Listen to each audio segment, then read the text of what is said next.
अस्सलाम वालेकुम। This is professor Abdul Sameem from degree college Hussain Mohammad. ये हमारी सीरीज़ का आखिरी लेक्चर है, यानी कि physiology and ecology of NSPK, nitrogen, sulphur, phosphorus और पोटाशियम। उनमें से 4 में से 3 हम पहले कवर कर चुके हैं, ये आखिरी है।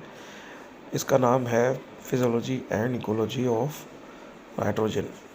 आम अल्फाज में इसे हम लोग importance of nitrogen for plants भी कह सकते हैं। तो सबसे पहले शुरू करते हैं कि नाइट्रोजन एक कलरलेस, ऑर्डरलेस एलिमेंट या गैस है। एक ऐसा एलिमेंट है या गैस है जिसका कोई कलर नहीं और कोई इसकी बदबू या खुशबू भी नहीं है। ये न्यूट्रल है। अच्छा, इसके अलावा ये बहुत ही ज़्यादा अबंडेंट है अर्थ के एटमॉस्फेयर में। 78% जो है वो पाया जाता है नाइट्रोजन हवा के अंदर, राइट। लेकिन आगे चल के पता चलेगा कि 78% हमारे किसी काम का नहीं है, मतलब प्लांट्स के किसी काम का नहीं है। उसकी भी वजह है, ठीक है। अगर आपको पता है तो आप कमेंट्स करें, अदरवाइज़ मैं आपको बता देता हूँ थोड़ी देर में। Major component of chlorophyll photosynthesis energy, ठीक है। इसमें ये कह रहा है कि जो नाइट्रोजन है ये क्लोरोफिल जो होता है एक ग्रीन पिगमेंट होता है, पत्तों के अंदर पाया जाता है, ठीक है। तो उसका जो है ना मेन कंपोनेंट होता है नाइट्रोजन। नाइट्रोजन के अंदर क्लोरोफिल होगा तभी तो फोटोसिंथेसिस का अमल होगा, और वो फोटोसिंथेसिस का अमल होगा तभी तो एनर्जी बनेगी, ठीक है। तो ये चीज़ें आपस में इंटरकनेक्टेड हैं, ठीक है। इसके बाद significant component of genetic material, यानी कि न्यूक्लिक एसिड। आप जानते हैं कि ये नाइट्रोजन जो है वो न्यूक्लिक एसिड यानी DNA और RNA इन दोनों ही का इम्पोर्टेंट कंपोनेंट होता है, राइट। आप गूगल करें न्यूक्लिक एसिड को और उसका केमिकल फार्मूला जाके चेक करें, आपको अंदाज़ा हो जाएगा कि न्यूक्लिक एसिड यानी DNA और RNA उसका बहुत बड़ा हिस्सा जो है वो नाइट्रोजन से आपको बना हुआ नज़र आएगा, राइट। अगली बात है इसमें कि very small amount of organic nitrogen is available to the plant such as urea. कहता है कि जितना भी माहौल के अंदर 78% हो या इससे ज़्यादा या कम हवा के अंदर पाया जाने वाला जो नाइट्रोजन होता है वो पौधों के किसी काम का नहीं होता। वो थोड़ा बहुत काम का होता है, जैसे कि यूरिया की शक्ल में अगर मिल जाए। अदरवाइज़ क्या होता है कि वो पौधों के इस शेप में जो है वो काम का नहीं होता। तो आप देख लें आगे क्या लिखा है कि the majority of plant available nitrogen is in the form of inorganic form, ammonium और नाइट्रेट वगैरह के अंदर पाया जाता है। तो इसके लिए क्या ज़रूरी है कि एक प्रोसेस होगा जिसे हम लोग नाइट्रोजन साइकिल कहेंगे, जिसमें आप जानते हैं कि नाइट्रोजन को अवेलेबल करने के लिए पौधों को ज़मीन के अंदर डालने के लिए हवा के अंदर मौजूद जो नाइट्रोजन होता है उसे ज़मीन के अंदर डाल के इस तरह से डाला जाता है कि पौधों के अंदर जो है वो काम आ सके। इस प्रोसेस को नाइट्रोजन साइकिल कहते हैं, और ये जो है वो कौन कर रहा होता है, 3 तरीक़ों से हो रहा होता है। एक तो है इंडस्ट्रियल, यानी इंसान इन्फ्लुएंस करते हैं।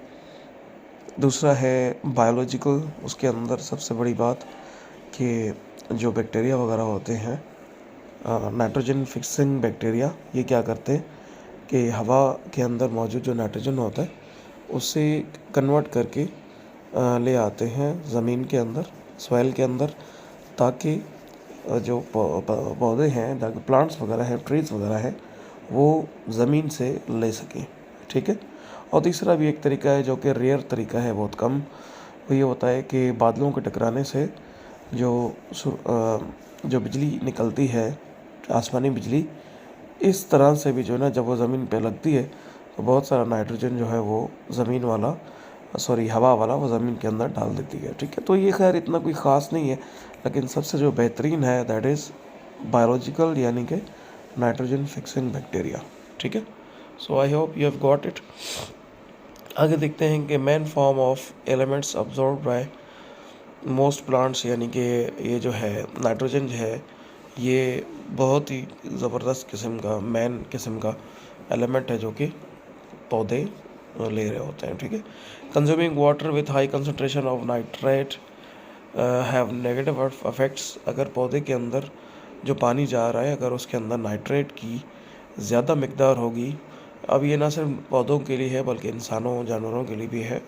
किसी भी ऑर्गेनिज्म में की बॉडी में अगर कोई नाइट्रेट मिला पानी जाएगा तो क्या होगा, नुकसान हो सकता है।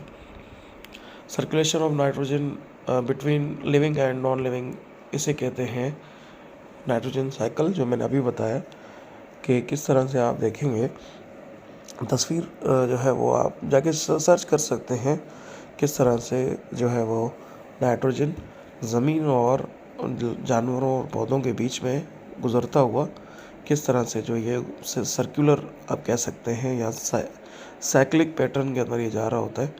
कभी ज़मीन में जाता है तो कभी दूसरे फॉर्म में निकल के हवा में आता है, तो फिर हवा से फिर ज़मीन की तरफ। तो ये एक तरीका कार होता है, इसे नाइट्रोजन साइकिल कहते हैं। 78% ऑफ नाइट्रोजन मौजूद है हवा में, लेकिन यूज़ नहीं हो सकता पौधों के ज़रिए। तो इसलिए इसके लिए एक प्रोसेस होता है नाइट्रोजन फिक्सेशन का, राइट। नाइट्रोजन फिक्सेशन का प्रोसेस ज़रूरी है कि जिसके बाद पत्ते, पौधे, दरख्त वगैरह, प्लांट्स ये इसे यूज़ कर पाएंगे, ठीक है। इसके बाद नाइट्रोजन फिक्सेशन एक प्रोसेस है जो कि थंडर स्टॉर्म, बायोलॉजिकल और इंडस्ट्रियल तरीक़ों से होता है। ये आपको चीज़ें क्लियर कर चुका हूँ। ओके, नाइट्रोजन के कुछ इजाफी पॉइंट्स आपको मैं बता देता हूँ यहाँ से। ये जो है वो इसमें चीज़ें लिखी हैं। Nitrogen use by plants is necessary for protein synthesis. Nitrogen जो है वो क्या होता है जी, प्रोटीन मॉलिक्यूल, न्यूक्लिक एसिड्स और क्लोरोफिल के अंदर होता है। ये चीज़ें हम पढ़ चुके हैं। अगर हम इसकी डेफिशिएंसी की बात करें तो क्या होता है कि अगर कोई पौधा नाइट्रोजन की वजह से डेफिशिएंट है या नाइट्रोजन के में डेफिशिएंट है, तो क्या होगा, उसके जो पत्ते होंगे वो पीले हो जाएंगे, कलरोसिस हो जाएगा, येलो कलर के हो जाएंगे, ठीक है। तो this is one of the deficiency. इसके अलावा जो है ना वो पौधों के अंदर जो स्टार्च और प्रोटीन दो तरह के तो होता है ना, जो हम खा सकते हैं, यूज़ कर सकते हैं। दरख्तों का, पौधों का, प्लांट्स का कंटेंट होता है या तो प्रोटीन की सूरत में या तो स्टार्च की सूरत में। तो ये दोनों ही जो है क्या होता है जी, कम हो जाता है कमेंट। अच्छा, इसके अलावा जो है वो प्लांट की जो ग्रोथ होती है वो बहुत छोटी हो जाती है, स्टंटेड हो जाती है, यानी ग्रो नहीं कर सकता।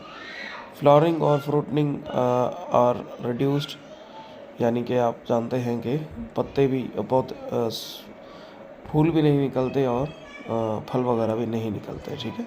इसके अलावा dormancy is prolonged and early senescence starts, यानी कि डोरमेंसी जो है वो जिस तरह से पौधा अभी पड़ा हुआ है ना, अभी निकला नहीं है ज़मीन से नया, तो ये बहुत ही देर करेगा अगर ज़मीन के अंदर नाइट्रोजन इनफ मिकदार में नहीं है। इसके अलावा जो है वो पत्तों का गिरना वगैरह ये स्टार्ट हो जाता है अगर जो है नाइट्रोजन कम होगी।